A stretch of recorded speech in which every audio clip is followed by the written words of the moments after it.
Lim Der Shing and Huang Shao Ning started Jobcentral in 2000 after graduating from the University of Michigan. Many of us will remember that 2000 was the year of the dot-com bubble, but yet this husband and wife team made it a huge success by selling their business to US-based Career Builder in 2011. In February 2018, they started AngelCentral, the fastest growing network in Singapore and Southeast Asia. Der Shing and Shao Ning, they have been interviewed many times, but most times about their experiences in their entrepreneurship journey. But today we want to know how they make life decisions and money decisions. So in today's episode of the Providend Conversation, Living the Good Life, we are very honored to be able to speak with them.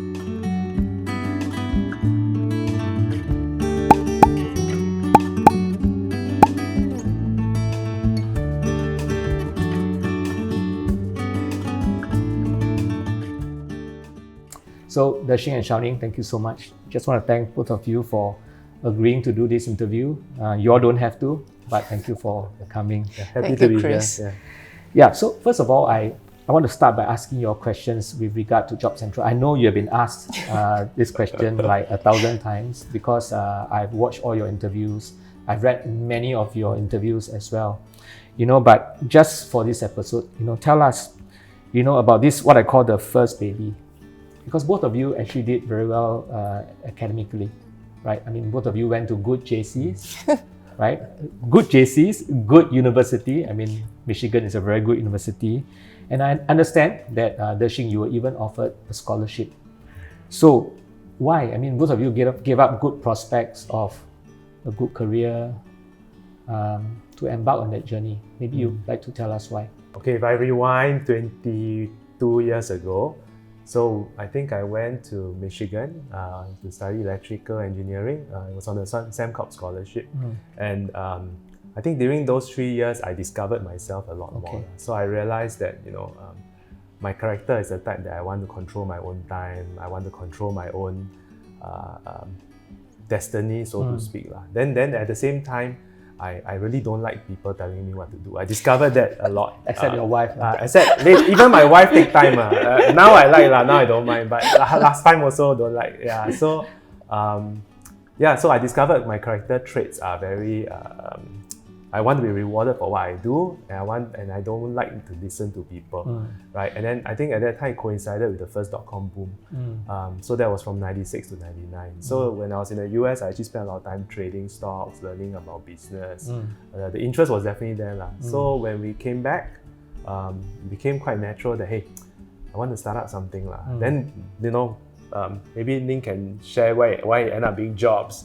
Right, but for me it was just I wanted to start something, and I did a bit of work in SAMCOP Marine in the Sembawang shipyard.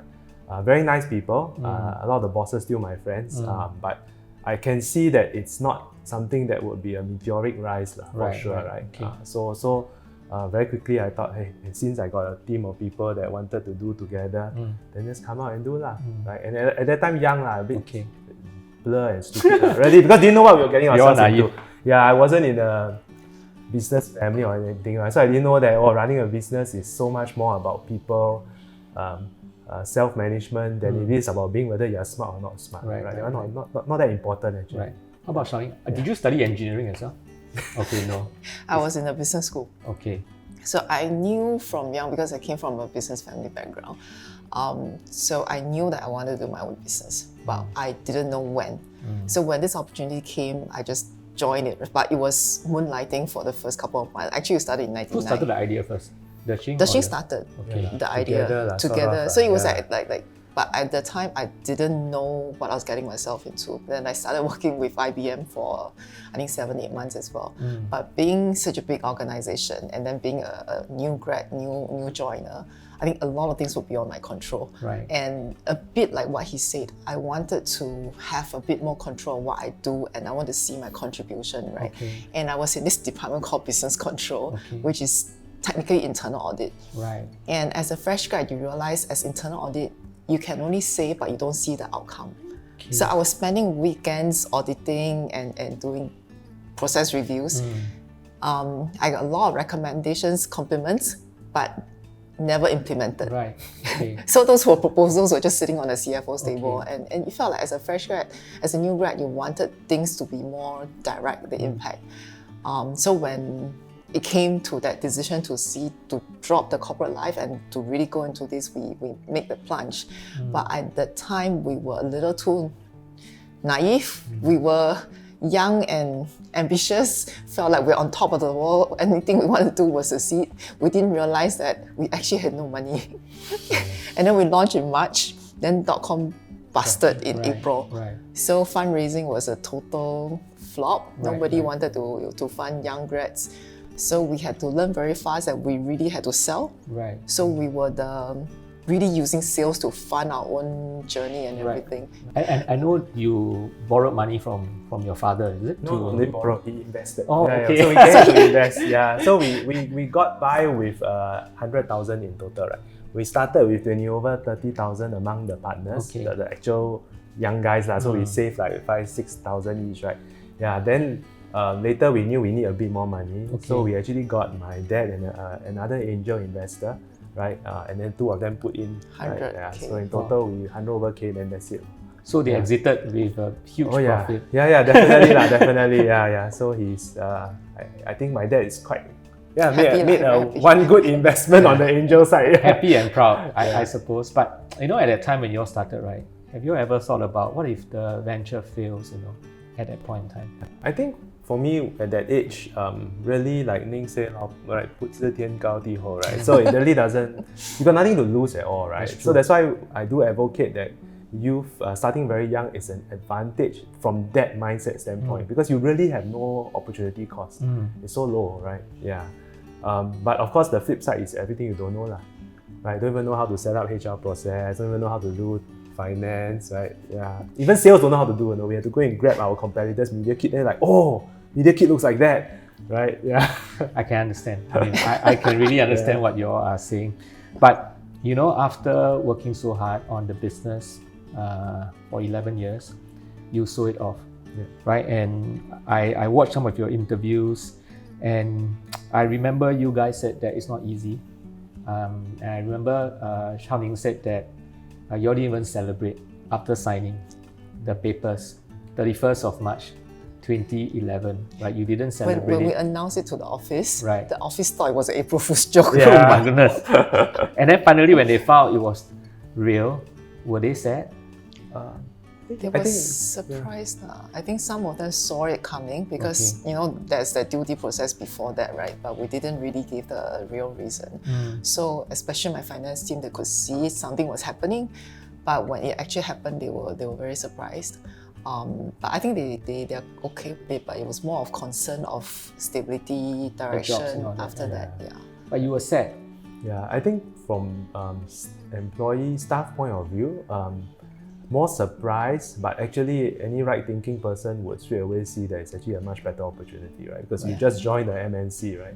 Yeah, so from staff point of view, I think it was more positive thing, but fear of uncertainty. Yeah. But personally, then it's very different. Personally, founders, very sad. Yeah, very sad because it's like you say, it's the first baby. Sad and yet cannot complain type, right? So yeah, because you gain many $1 million, so right? You make enough money out of it. So it takes a few. I think it took us almost 2-3 years to internalize. Then in fact, define, the night before signing, there was still a lot of uncertainty, and in the process of negotiating with lawyers, right? Sometimes lawyers would spring you stuff that you were not expecting. So he was like, "You don't take this off, we're not going to sign tomorrow." Yeah, I remember I was driving on you. Okay, turn back now. Then I remember talking to the lawyer, then I was telling him that if they are not going to be fine with this, then let's just call off the whole deal. Or maybe I was telling her the thoughts so in my head. He was going to turn around already. And then I think a lawyer panicked. Their lawyer panicked because they were making some judgment calls without going through. Yeah. But when you said you were sad, right? That 3 years, right? Can you describe that sadness? I mean, it's like you kept thinking about it, or you feel like suddenly there's a loss of identity, you don't know what to do. Correct, yeah. How do you describe that sadness in those 3 years? I think for me, the first year wasn't very sad, honestly. First year haven't even internalized it yet. right? Because we negotiated such that we carry on running for 2.5 years. It's an earnout. And we negotiated such that we have full control because it's earnout tied to EBITDA, right? So that first year, actually, I think nothing much changed, and the Americans also didn't come in to do too much changes for the first 6, 7, 8 months, right? And we were driving after a EBITDA target. So it was actually super focused for me for the first year. Okay. But second, third year onwards, definitely. Then you realize because the buyers start to involve themselves more, they fly in people all the time, right? The staff start to see, actually there are other bosses, right? So the control kind of disappear quite a lot, right? And then the loss of identity actually doesn't come in for me until after you quit. After I quit, then the loss of identity was quite dramatic, right? Because before you quit, you are still the people running, right? You're still called the MD or the CEO or whatever, right? Yeah, so the loss of identity was after 2014, right? Really quite big because you identify yourself with a company for 14 years, right? And then suddenly you don't have that anymore, and you're just some guy who is trying to find something to do, right? When we had to introduce ourselves, it was very difficult. What do you all say? I mean, that's the time you realize that brand concept of an individual a lot of times is really tied to your work. So when we used to introduce ourselves, I work for I'm Jobcentral or whatever, right? And then this is what I do. Now I'm Shao Ning. No name cards. No name cards, and you can't describe what you do. Then I'm a housemaker, I'm a homemaker, and then you can see that glaze over immediately, and then you are. I mean, that's how the world works, right? When you don't have a title behind you. Or you said that I'm retired, and then look at Der Shing, you're so young. At the time, the hair was still black hair. Now I don't dye already, so they more sync better. So the money cannot compensate for that loss. No. I'm sure. For me personally, definitely compensate. It's just that it takes a time to get used and create a new identity. So I mean I like to read, so I read a lot of other people, what they do when they finish a first career, right? And that's why, and I spoke to people who older, retired already. I noticed all of them have a portfolio of activities, right? So at first I thought you just follow the portfolio can already, but later I realized it's not just about portfolio activities. You need to be thematic about it, and it should be just 1-2 things. So for me, so when we did that portfolio lifestyle, right, initially we were very proud, like 1/3 here, 1/3 there, 1/3 there. So much. I think after a while, I told him that I feel like I'm a passerby in my own life. It's like everybody is so focused on it, and bystander. I'm a bystander. I'm like, they look so purposeful, so committed, and it sounds really good that I'm consultant, I'm helping, but I felt like I'm like floating. There's no foothold, there's no intention behind. What was in the portfolio? Wow, we do so much.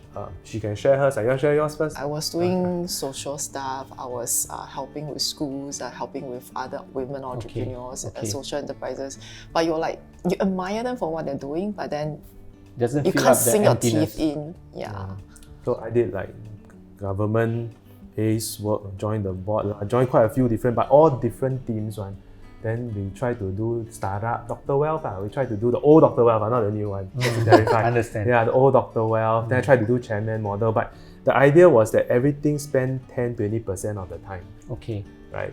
And don't need to have team, because the idea is you want serendipity in your life, right? So just openness to new things, right? Why didn't you all delay the selling, right? Such that, I don't know, when you delay, maybe the valuations will be better, the money could be better, there's always, I know there's no best time, but just out of curiosity, what are your thoughts on that? Now in hindsight, I think if we delay, we probably make even more money because the valuations have expanded so much, right? But at that time, it was the best choice, right? We really run for 11 years, still got the plus 2.5 more for earnout. So essentially, we already know it's a 14-year commitment.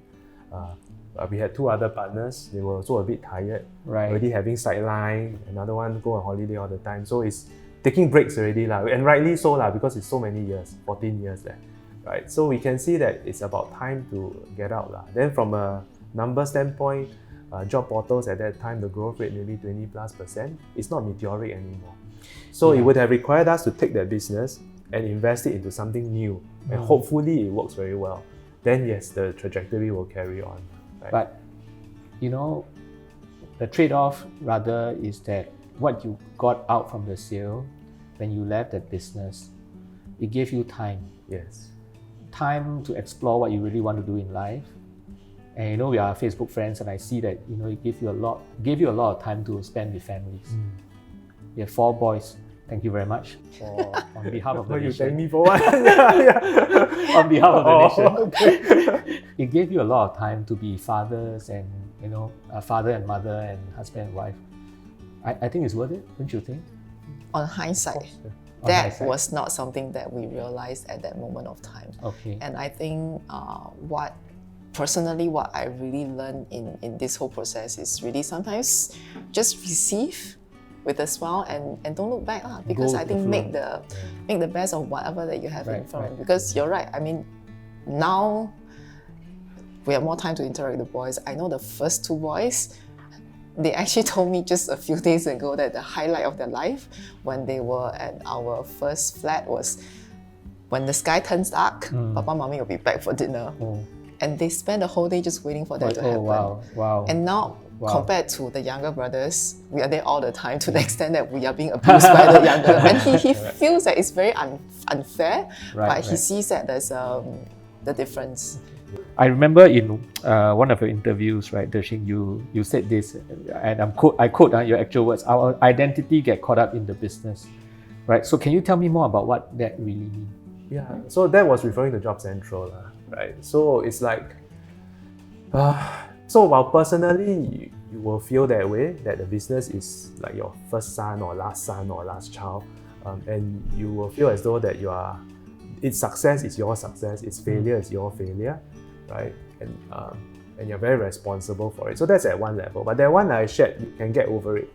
But the other one is that the rest of the world still needs to label you with something. So last time when you go around, people will say, oh, this is they are the founders of Jobcentral, or they are CEO, MD, right? Doing very well, whatever, right? When you meet friends, you'll introduce that way. Then once you show off, they know you're doing nothing right. Then the introduction is always very awkward. Yeah, the introduction always very well one. They're like, oh, now he's just Good for nothing. no lah, they won't say that lah, right? They'll be like, No, they call him the house husband. now house husband, yeah. That's quite nice. Yeah, or now in between, right? No, but funny thing is when we try to open bank accounts, they say you cannot write down housewife or house husband because then the bank will not approve you. Oh my, that's quite ridiculous. Yeah, so you lose that the way that the identity that society gives to you in that sense. Okay. So that's how I felt.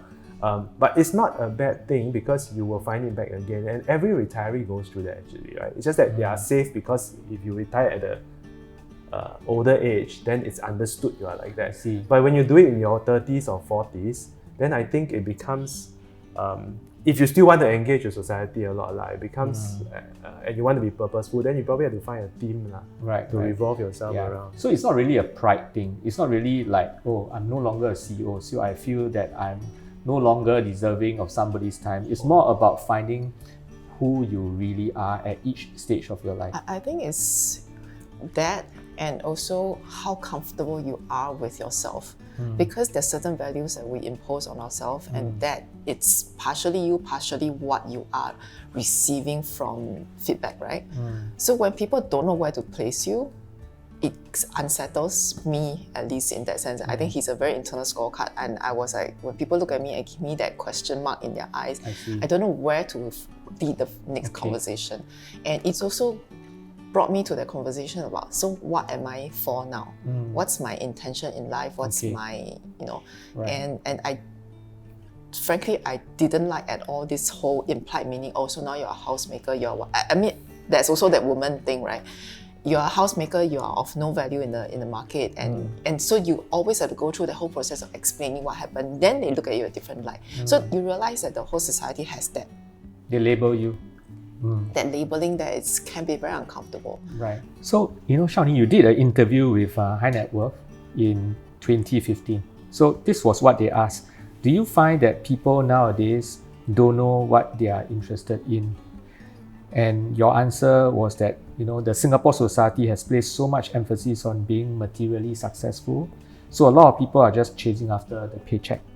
So in this respect about money, right, my question really is, who is Der Shing and Shao Ning? I mean, what does money mean to both of you? I think Der Shing knows this very well.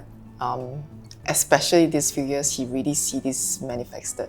So technically speaking, we should be very comfortable. But because of the way I grew up, I'm financially extremely insecure. Oh. So I need to have the ready stream. I need to have the fear. I have the worry of 坐吃山空. Literally, I feel like when I'm not earning, no matter how big a mountain you have, it would deplete itself, right? Okay.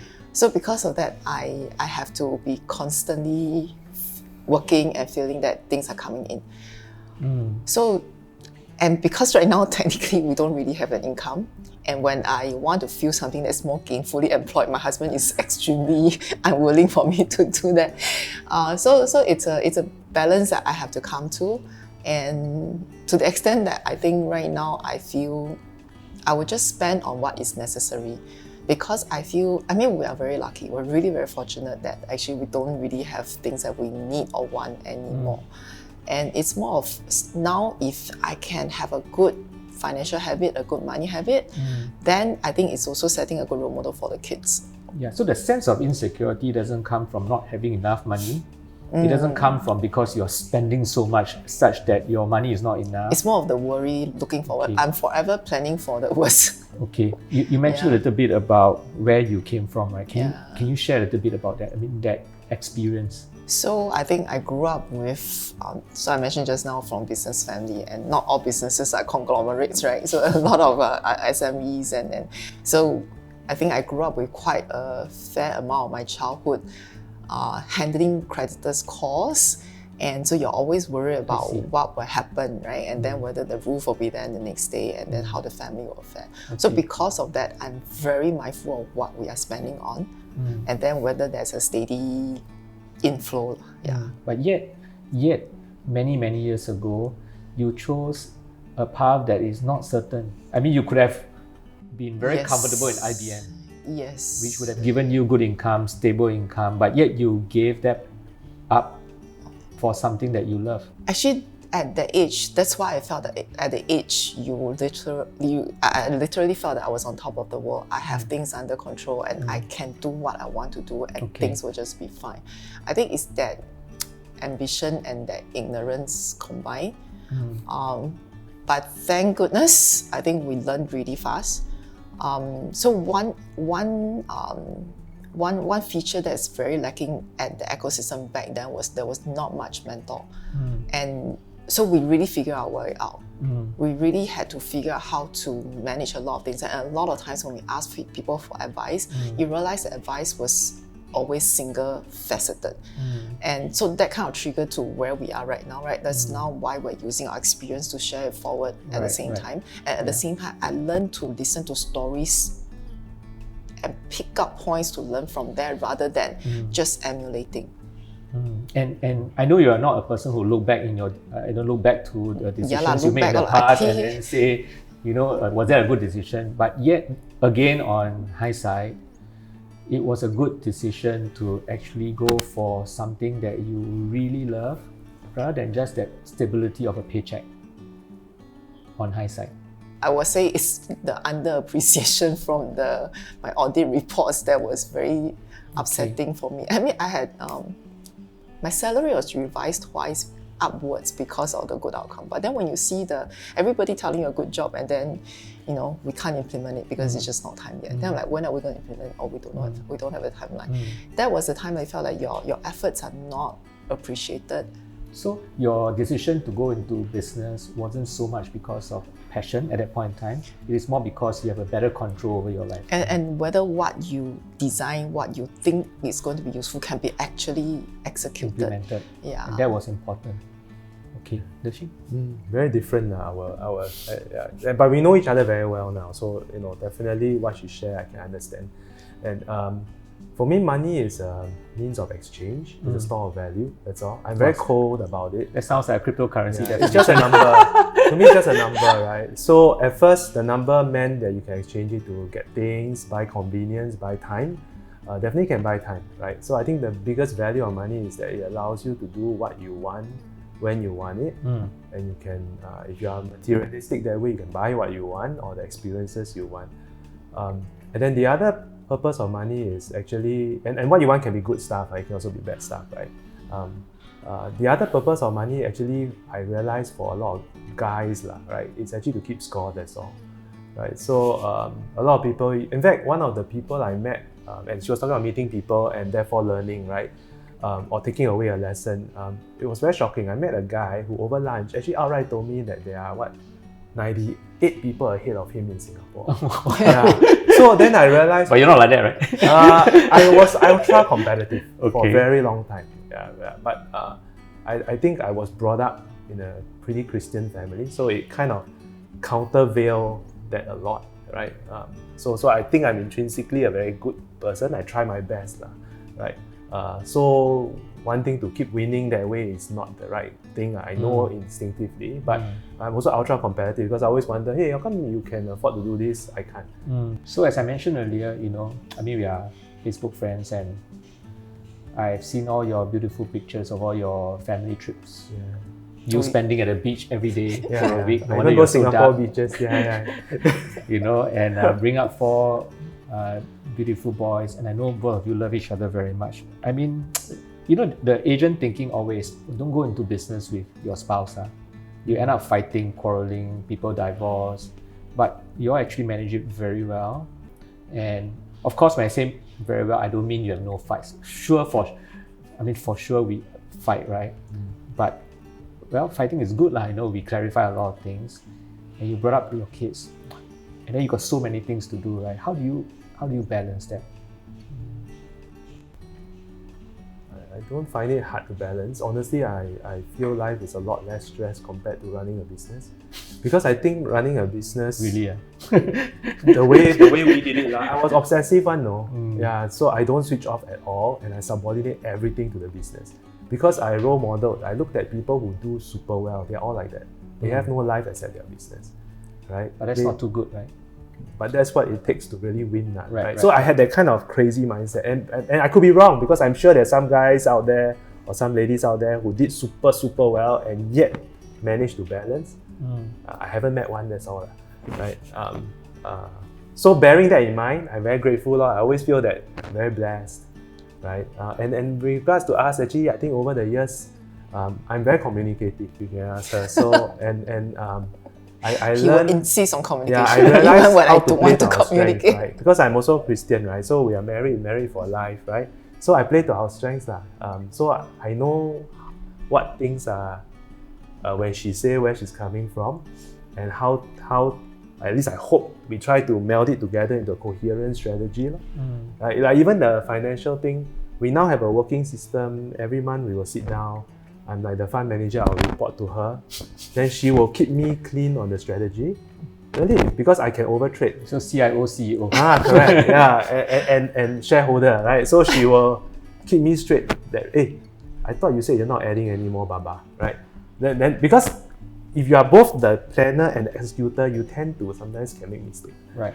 Yeah. So we learn to play to our strength. Even looking after kids also the same. Yeah. So we are very similar and yet very Complementary. I was going to say very different in the way we do things. So like you rightly pointed out, right? He's a very numeric, visionary guy, and I'm a very process person, and I'm very particular about what we say we commit to. I see. So it kind of like it. Of course, it creates a lot of friction because we're so different, but along the way you explore each other. I would say actually when we're running the business, we actually didn't communicate that much. We were communicating very clearly regarding the business, but we were totally non-communicative on personal values. So in fact, that 10 years running a business, right, we were really business partners, and life partner just happened to be in the same flat.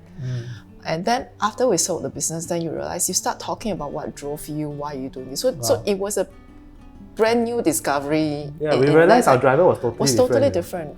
Only after that. Only after that. And it created a lot of fights because of that, right? So because for me, it's I'm done. I made my money, right? I'm done already, right? And then I still need my paycheck. For her, it's totally different, right? Yeah. So, when you were running your business, you had an idea, you had a vision for the business. Now that you're not running the business, but you're running the family, what vision do you have for your family? You bring up your 4 kids and, as a family. Is there a vision? The kind of family you want to bring up? You have a vision. Simple one. Yeah, our vision very simple one. Because I feel a lot of people overthink. Unless there's really life after death, whereby people can see one, right? Yeah. I'm Catholic, I mean, but you go heaven or hell, you're not going to be here disturbing people, right? Yeah, so so because of that, I feel don't overrate myself. So I don't want to reach from beyond the grave. That's my first principle. Then the most important job to me is her and the 4 kids, right? So must make sure everyone's happy, right? And then we always tell them, if you're happy, that's great. If you know how to be happy, right? And then the next thing is then, can you be a bit more useful than just be happy? Right, then to know how to be happy. So we always tell them, if you can achieve these 2, we are very happy already. that's good enough. Because boys, boys, right? They're not they don't think about next month. They just think about what's in front of them. Yeah. And now with all the attractions of TikTok and digital devices, it's really difficult to extract them from that. So we want them to think for yourself, plan for yourself, and be responsible for yourself. I like that because you simplify, because sometimes we think too much and we are too complicated, right? But you simplify it to just being happy and being useful to society, and then we let the children find their own way. Yeah, correct. What made you start AngelCentral? 2018.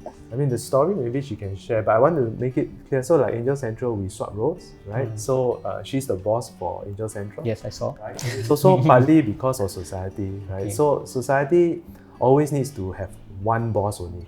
It's very hard. There are many husband and wife team, by the way. They are Asian, right? And they do very well. But you look at it, they will always have one figurehead, and usually it's the guy. So this time when we did AngelCentral, we said, hey, let's swap the role, right? Anyway, I'm quite happy to just stay home, look after children. So now you don't mind people telling you what to do? Yeah, don't mind. Yeah, so only her, no one else. Yeah. So then we swap it, right? Yeah, but why we started it? Yeah. So it's what we were saying just now. Actually, it's first of all we wanted an anchor.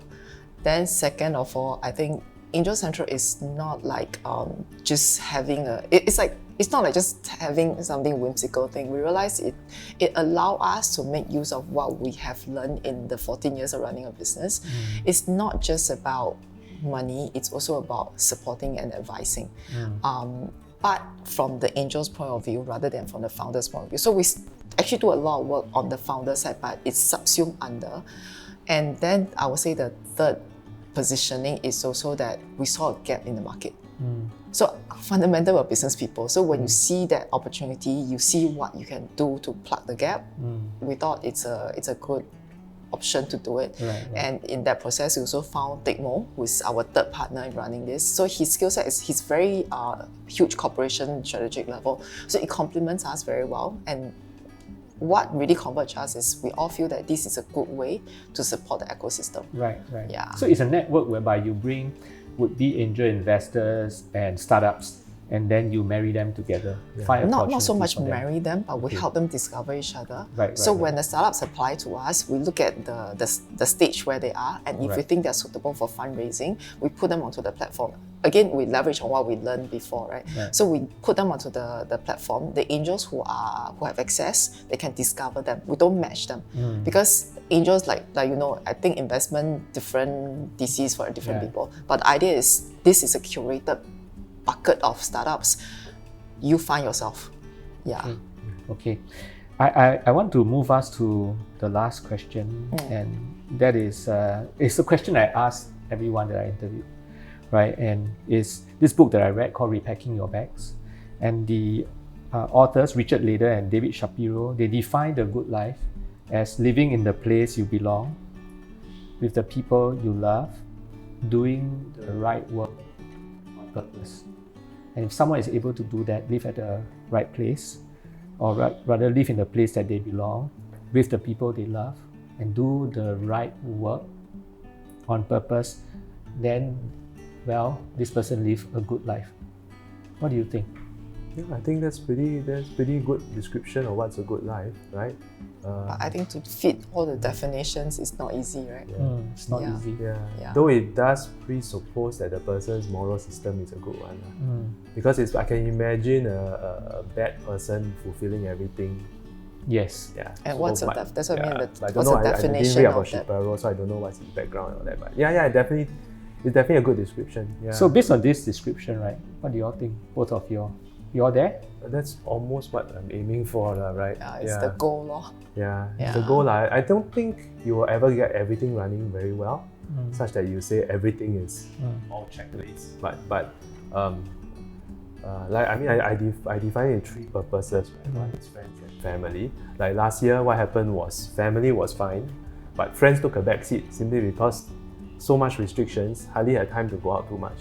Even my foreign mates or my old Hwa Chong mates, we either meet or Zoom or meet in small groups whenever the government open up. So I don't think you'll get everything running smoothly, right? Yeah, but that's part of life, right? There will always be challenges. It's a journey. But let's say today, if you are taken home and you look back, you're in heaven looking down and looking back at your life, right? I think you would say that yes, I have lived a good life. For the time that I've given on earth, I would have lived a good life. I have lived in the place that I belong, with the people you love, doing all the right work, and those are intentional work on purpose, right? So both of you would say that I would have lived a good life if today I get called home. I want to see my son get married. All sons, all. The youngest one too far lah. You were I want to see. Yeah. But personally, I do ask myself that quite often lah, right?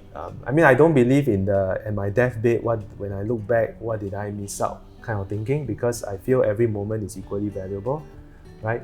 But if tomorrow, touch wood, Any final words? Sorry, I'll just say that I think we try our best not to be too greedy. But when it comes to food, we are very greedy. But in life, we try to, just happily accept. And for things that we can effect a change, we try to effect a change. Okay. Yeah. So, Der Shing and Shao Ning, any final words that you would like to share to inspire whoever that's watching right now? No, I think just based on our discussion today, right, it's a lot about being purposeful in what you want to do, right? But at the same time, recognizing that life has different stages, and sometimes you need to shift, right, or go with the flow if your body or your situation, is telling you that it's time to make a shift. And then sometimes you just have to embrace different things, and then from there, if you are, I think, an open person, like what Ning was saying about, you go and find more people to talk to them, listen to their life stories, then usually you'll be able to figure out what's the next thing that you want to do. Okay. Right? And of course, I think throughout the whole process, most important is must have fun and be happy doing it. Right? Thank you very much. I just want to thank both of you really for taking time to share this very personal part about your lives. I mean, most times you share about business issues, but I thought it would be good for people to really know how you all make your decisions, from the time you started the business to taking care of your families and now, investing or starting another new venture. So all the best to AngelCentral, and all the best in that desire of bringing up a happy family and a useful one. So thank you very much. Thank you. Thank you. Thanks, Chris.